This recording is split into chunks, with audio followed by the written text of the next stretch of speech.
Hi everyone, this is Samanvay and video start करने से पहले I want to ask you a question. So अगर आप एक पेपर लो तो आप उस पेपर को कितनी बार फोल्ड कर सकते हो? तो आप में से कई बोलेंगे कि हम उस पेपर को 4 बार फोल्ड कर सकते हैं, कई बोलेंगे कि हम उसे 5 बार फोल्ड कर सकते हैं, और जो अपने आप को थोड़ा स्ट्रॉन्ग समझते हैं वो उसे 7 या 8 बार भी फोल्ड कर पाएंगे। एंड इफ आई से you if you fold a paper 45 times what would happen? सोचा है कभी? कई लोग तो इस बात पर यकीन भी नहीं करेंगे and many of you will make jokes of this. But मान लो आपके पास एक बहुत बड़ा पेपर है, एक काफ़ी बड़ा paper, and if you fold this paper 45 times, कई सोचेंगे कि ये एक पेंसिल बॉक्स जितना थिक हो जाएगा, कई सोचेंगे कि ये आपकी हाइट जितना थिक हो जाएगा, and many of you will think कि ये पेपर आपके घर जितना थिक हो जाएगा। बट इफ आई से you this paper after folding 45 times दुनिया की सबसे बड़ी बिल्डिंग बुर्ज खलीफा से भी बहुत बड़ा हो जाएगा, would you believe on that?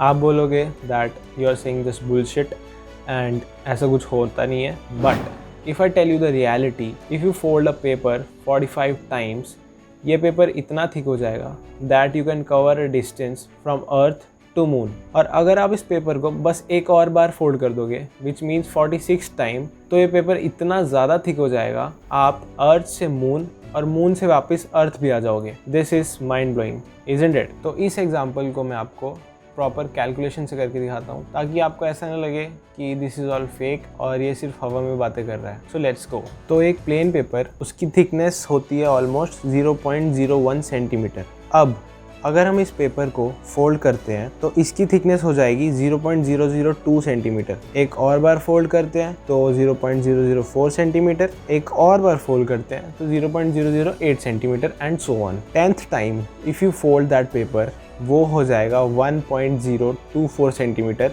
25th time वो हो जाएगा 3554 सेंटीमीटर्स, जिसका मतलब है एक 3 फ्लोर बिल्डिंग जितनी थिक। और 45th टाइम अगर हम इसे फोल्ड करते हैं तो इस पेपर की थिकनेस 3.5 लाख किलोमीटर हो जाएगी, यानी जितना डिस्टेंस अर्थ से मून तक है। और अगर आप इस पेपर को एक और बार फोल्ड कर देते हो विच इज़ 46th टाइम, तो ये अप्रॉक्स 7 लाख किलोमीटर हो जाएगी, यानी हम अर्थ से मून और मून से अर्थ वापस आ जाएंगे। तो इस कॉन्सेप्ट को हम बोलेंगे कंपाउंडिंग। इस एग्जांपल से मैं आपको यही समझाना चाह रहा था कि what is compounding in very easy words and practical way. So इस वीडियो में मैं आपको बताऊंगा the power of compounding and the magic of compounding of money which can help you generate so much money you can't think of with proper calculations and in a very easy way. So let's start the video. सबसे पहले what is compounding? So it is the process whereby interest is credited to an existing principal amount as well as to interest already paid. अब इसका क्या मतलब हुआ? So let me help you understand in easy words. Sometimes I used to ask my friends कि अगर आपके पास 10 लाख रुपए हैं और आप उसे स्टॉक मार्केट में इन्वेस्ट कर देते हो with a return of 26%, तो 30 साल में आपके पास कितना पैसा होगा? तो इस कैलकुलेशन को करना इज नॉट ईजी, तो I will give you a shortcut on this, the rule of 72, which means if you divide 72 with a rate of interest you will get to know कि कितने साल में आपका पैसा डबल होगा। फॉर एग्जाम्पल, आपको FD से अप्रॉक्सीमेटली 7% इंटरेस्ट मिलता है, तो जब आप 72 को 7 से डिवाइड करोगे आपके पास आंसर आएगा अप्रॉक्सीमेटली 10, विच मीन्स 10 साल में आपका पैसा डबल होगा। और इफ़ आपको म्यूचुअल फंड से 15% रिटर्न मिल रहा है तो आप 72 को 15 से डिवाइड करोगे you will get 5, which means 5 years में आपका पैसा डबल होगा।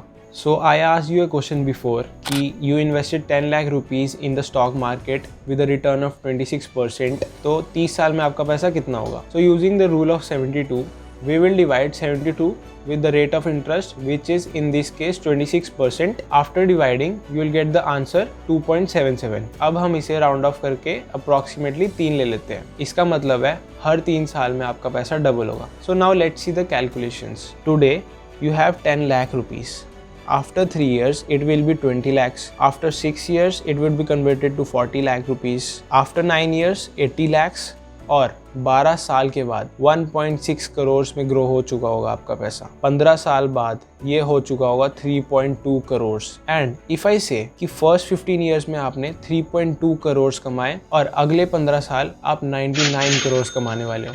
So would you believe in that? आप शायद इस पर विश्वास भी नहीं करेंगे, But this is the real magic of compounding, the power of compounding when you use it in money. Coming back to the example, 15 साल में आपके पास है 3.2 करोड़, 18 साल में you will have 6.4 करोड़, फिर 21 साल बाद आपकी वेल्थ होगी 12.8 करोड़, फिर 24 साल बाद 25.6 करोड़, 27 साल बाद 51.2 करोड़ और फिर बस 3 और साल बाद मतलब 30 साल बाद आपकी वेल्थ हो जाएगी 100 करोड़ से भी ऊपर, 102.4 crore, which is why Einstein ने भी पावर ऑफ कंपाउंडिंग को 8वां अजूबा बोला है। I hope this video was helpful to you. जो मैं आपको समझाना चाह रहा था, the power of compounding, the exponential power of compounding, वो आपको समझ आ चुका होगा। अगर आपको इस वीडियो से थोड़ा सा भी बेनिफिट हुआ हो, please do share this in your circle, your friends, your family, so that you can help them to change their mindset on money and tell them the real power of compounding. If you have any queries, you can ask me in the comment box down below, and like this video only if you found this video meaningful, and it's my pleasure to help you and aware you. Thank you.